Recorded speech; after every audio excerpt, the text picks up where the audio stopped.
Halo, bertemu lagi dengan Bu Fani. Hari ini kita akan belajar tentang kultur sel serangga dan kultur sel tumor.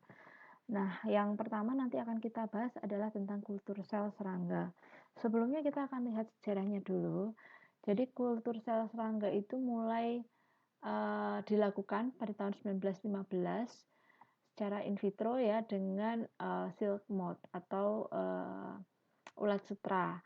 Tapi pada saat itu belum bisa dihasilkan selan yang dapat bereplikasi secara terus-menerus, jadi yang sifatnya immortal. Hingga pada tahun 1962 ini baru bisa dihasilkan sel yang dia bisa bereplikasi secara terus-menerus dengan Antherae eucalypti. Nah, sel ini banyak digunakan untuk pembuatan bioproduk.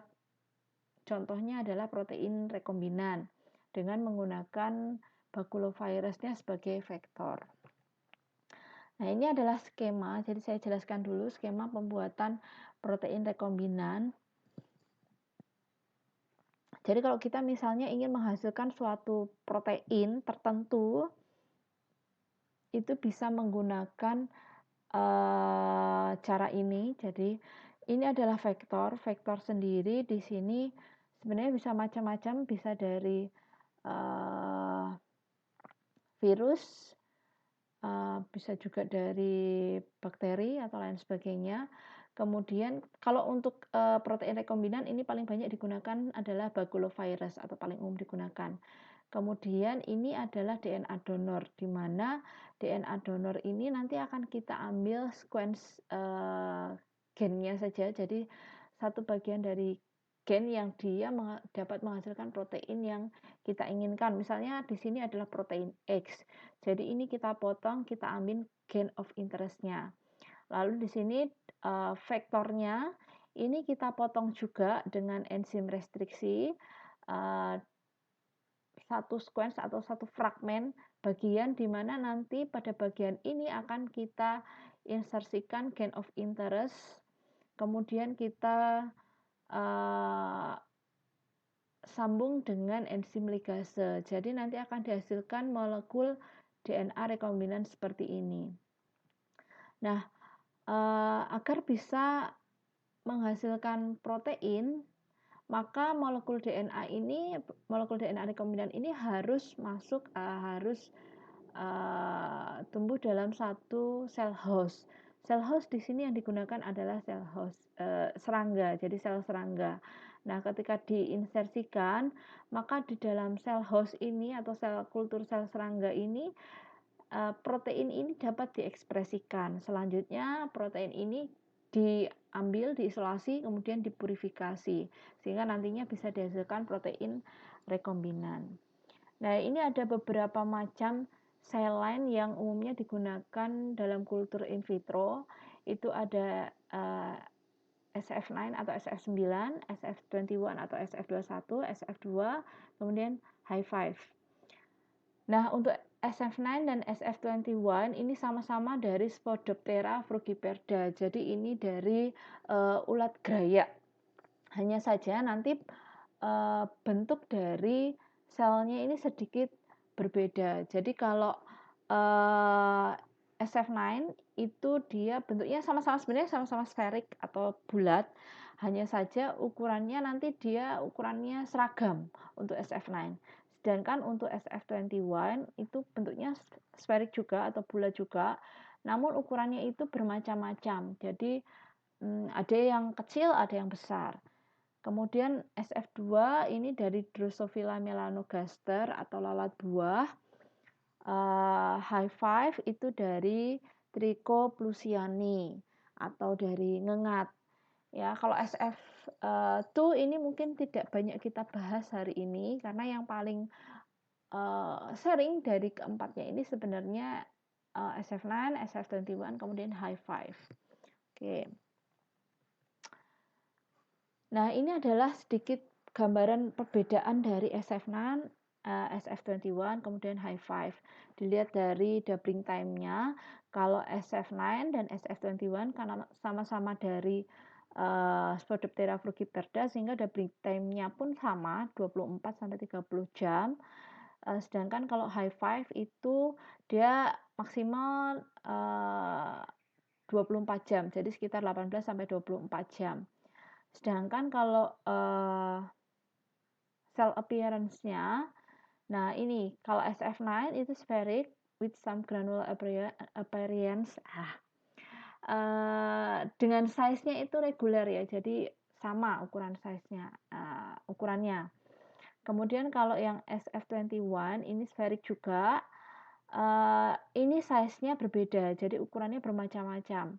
Keduanya sama-sama dapat attach atau menempel kuat pada permukaan dari wadah ya atau flashnya.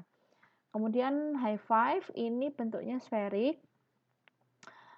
Ini juga ukurannya berbeda-beda.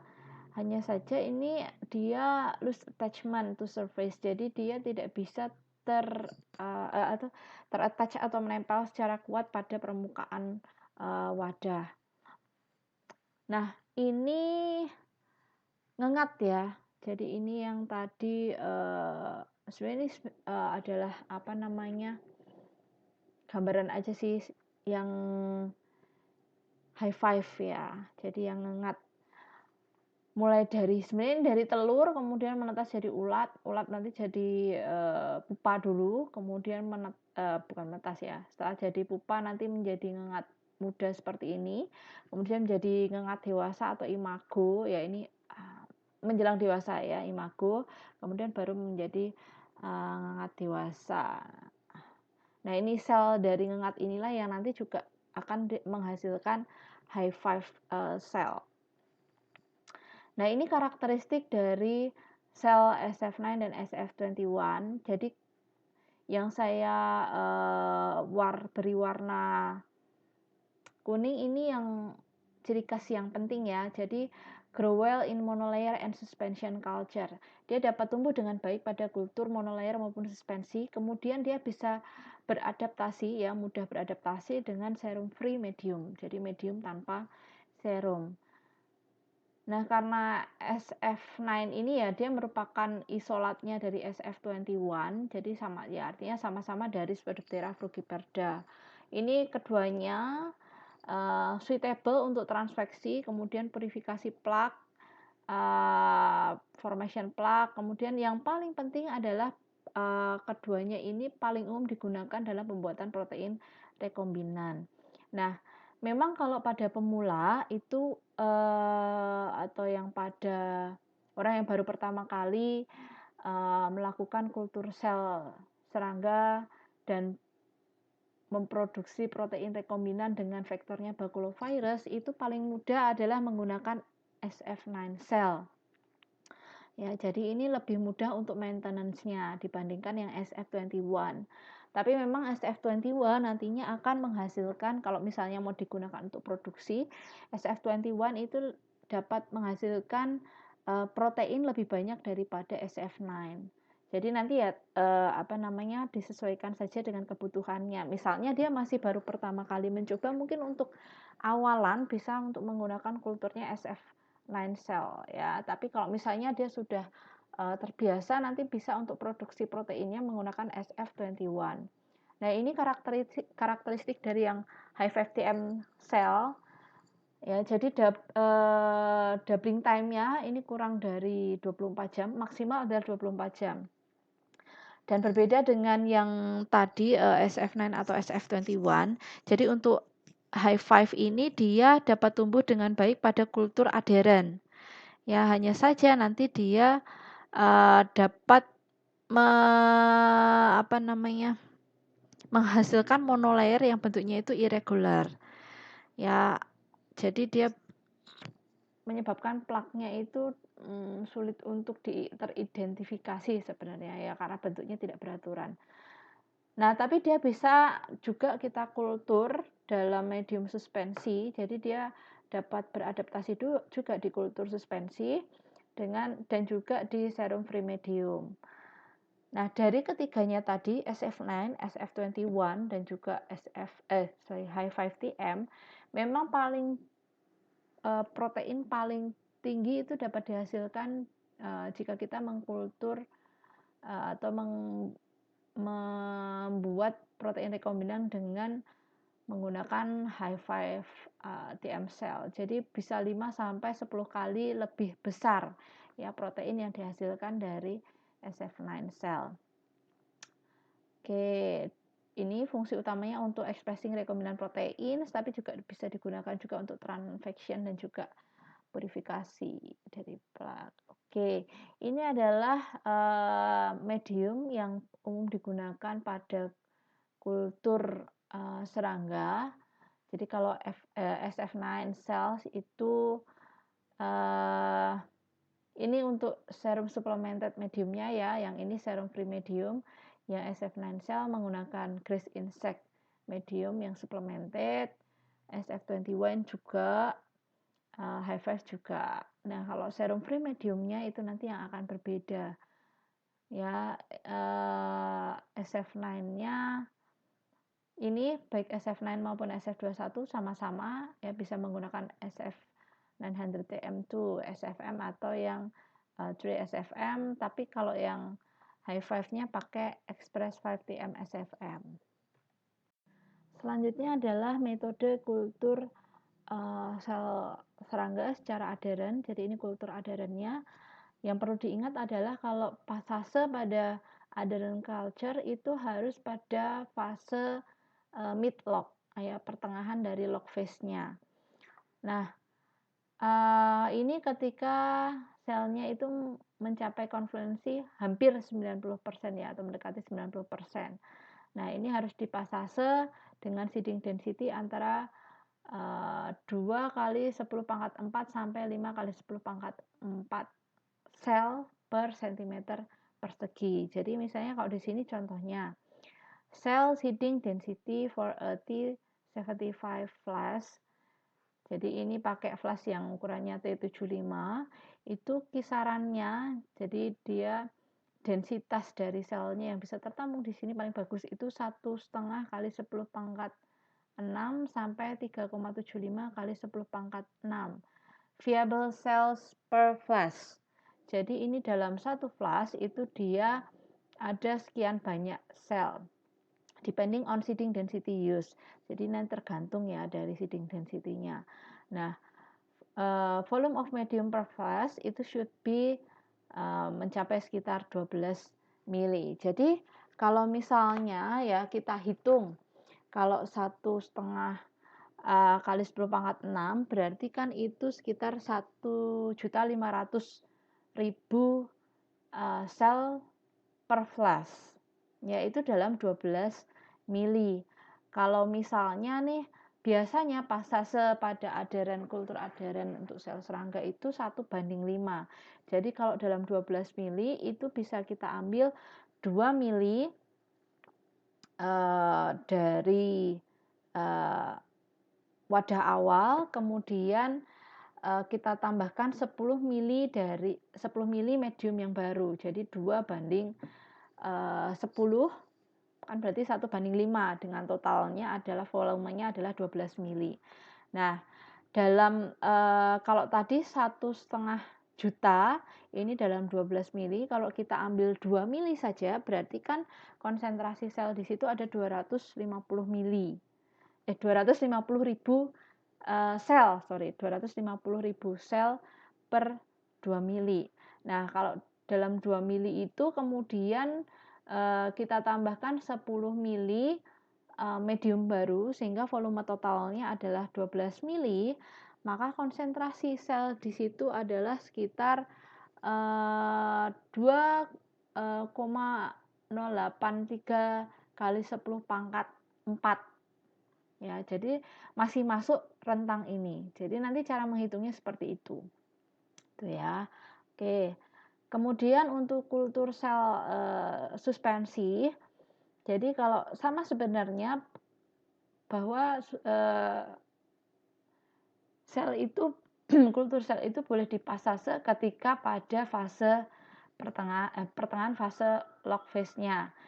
Nah, ini biasanya densitasnya itu sekitar 2 kali 10 pangkat 6 sampai 4 kali 10 pangkat 6 sel per mili. Nah, sel itu nantinya harus seeding atau harus ditanam dengan konsentrasi antara 3 kali 10 pangkat 5 sampai 5 kali 10 pangkat 5 sel per mili. Nah, ini contohnya ya, kalau misalnya pada 100 ml spinner containing 10 ml of cell culture. Jadi kultur selnya ini ada 50 ml dengan konsentrasinya 2 kali 10 pangkat 6. Ya, artinya berarti ada 2 juta sel tiap milinya. Ya, 2 juta sel tiap milinya. Di sini ada 50 mili. Nah, kita ambil 12 setengah mili. Ya, kalau 2,5 mili medium lama yang ada suspensi selnya, baru nanti ditambahkan dengan 37,5 mili medium yang baru. Ya, jadi nanti totalnya kembali lagi ke 50 mili ya. Nah, 12,5 mili ini kalau tiap milinya mengandung 2 juta sel, berarti kan ini nantinya kalau diambil sekian akan mengandung sekitar 25 juta sel. Nah, 25 juta sel kalau nanti ditambahin dalam medium yang lama, kemudian ditambahkan medium yang baru, berarti dalam 50 mili ya. 25 juta dalam 50 mili, artinya tiap mili itu nanti ada 500.000 sel per mili. Berarti kan 5 kali 10 pangkat 5 sel per mili. Nah, ini masih masuk ke sini. Nah, ini masih memenuhi persyaratan. Kan tadi persyaratannya seedingnya harus antara 3 kali 10 pangkat 5 sampai 5 kali 10 pangkat 5. Jadi ini masih masuk ke persyaratan itu. Nah, untuk suhu pertumbuhan dan juga CO2. Jadi ini cukup penting untuk suhu. Untuk kultur sel serangga ini harus dijaga pada rentang suhu sekian 26 sampai 28 derajat Celcius. Ya, jadi temperatur ini penting untuk memaintain selnya itu bisa tumbuh dengan baik atau tidak. Ya, kemudian kalau paling bagus itu di antara suhu 27 derajat Celcius. Kalau misalnya dia ini di bawah suhu tersebut, maka pertumbuhan dari sel serangga ini akan lambat dan nanti kalau misalnya dia ditumbuhkan di suhu 25 derajat. Nah, ini pertumbuhannya lambat. Dan kalau misalnya kita kembalikan ke suhu yang baik, artinya misalnya mau kita pindahkan atau kita atur ke suhu 27 derajat, ini waktu recovery dan menyesuaikan doubling time-nya kembali itu cukup lama. Jadi dia butuh waktu untuk beradaptasi kembali. Nah, kalau misalnya di atas 28 derajat Celcius, jadi antara 28 derajat sampai 30 derajat Celcius, doubling time-nya itu akan meningkat. Jadi akan membelah semakin cepat. Hanya saja nanti akan berpengaruh kepada viabilitasnya. Jadi meskipun dia doubling time-nya cepat, tapi viabilitasnya itu rendah. Jadi mengalami penurunan. Apalagi kalau misalnya di atas 30 derajat Celcius. Ini viabilitasnya itu sudah tidak bagus lagi. Ya, kalau kalian nih mengkultur sel serangga, terus ternyata sempat mengecek inkubatornya rusak, selnya ini ternyata dia suhu kulturnya itu atau temperaturnya tuh di atas 30 derajat Celcius, sebaiknya selnya sudah tidak digunakan lagi. Karena kalau misalnya mau kita kembalikan lagi, kita atur lagi suhunya ke 27 derajat, ini akan sangat sulit untuk recover selnya. Jadi mendingan diganti. Nah, untuk CO2 exchange ini tidak diperlukan pada kultur sel serangga ya. Oke. Nah, viabilitas itu sebenarnya adalah kemampuan sel untuk dia bisa bertahan hidup. Jadi ini kita bisa lihat dengan prosentase jumlah sel yang hidup dalam medium kultur. Bagaimana kita bisa melihat prosentasenya itu? Caranya dengan cell count atau kita hitung selnya. Ya, kemudian Persyaratannya itu cell viability itu should be greater than 90%. Jadi harus di atas 90%. Kisarannya ya paling bagus sebenarnya kisaran kalau 100% mungkin tidak mungkin ya, tapi kisaran paling baik itu sekitar 95% ya untuk menjaga log phase-nya yang sehat. Nah, jadi kalau cell count ini bisa dilakukan secara reguler. Kita bisa lihat kalau sel adheren ya diamati dengan mikroskop. Kalau kultur suspensi harus kita hitung satu persatu ya dengan bilik hitung. Kemudian viabilitas sel ini juga bisa kita lihat dengan pewarnaan sel menggunakan tryptan blue. Ya, tryptan blue. Jadi kalau sel yang dia hidup secara sehat, normal, itu kan dia pasti akan menjaga tidak boleh ada sesuatu dari luar itu masuk ke dalam selnya. Nah, kalau misalnya kita akan menghitung viabilitas sel dengan trypan blue, kita bisa mengamati sel yang mati, dia tidak memiliki kemampuan untuk mencegah sesuatu dari luar itu masuk ke dalam dirinya, itu sel yang mati. Sehingga ketika kita warnai dengan trypan blue, maka sel yang mati itu tidak bisa mencegah pewarna trypan blue itu masuk ke dalam sel. Sehingga nanti kalau diamati di mikroskop, kalau banyak sel yang berwarna biru, maka berarti banyak sel yang mati di situ. Nah, ini adalah doubling time untuk masing-masing jenis sel. SF9 itu doubling time-nya setiap 24-30 jam. Yang SF21 sama, karena ya tadi sama-sama dari Spodoptera frugiperda.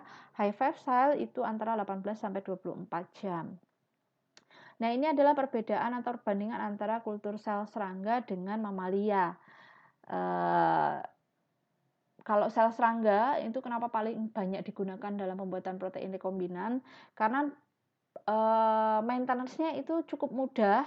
Kemudian dia punya sifat yang bisa kita atur immortal ya. Jadi bisa digunakan untuk produksi secara terus-menerus. Sedangkan kalau yang mamalia ini lebih sulit ya. Kemudian hanya transform cell yang dia memiliki kemampuan untuk replikasi secara terus-menerus. Nah, inhibition contacts kalau mamalia sel begitu dia sudah konfluen, artinya ada kontak antara sel satu dengan sel yang lain, maka dia akan stop untuk membelah lagi, untuk proliferasi. Kecuali kalau selnya itu sudah ditransform. Tapi kalau pada kultur sel serangga, ini inhibition kontaknya kalau ada sel satu bersinggungan dengan yang sel yang lain, ini inhibitionnya itu mild atau bahkan tidak ada. Jadi dia masih bisa membelah terus-menerus atau proliferasi terus-menerus. Kemudian release from solid surface ini hanya memerlukan agitasi ringan, sedangkan beberapa sel mamalia ini membutuhkan enzim ya atau proses tripsinisasi.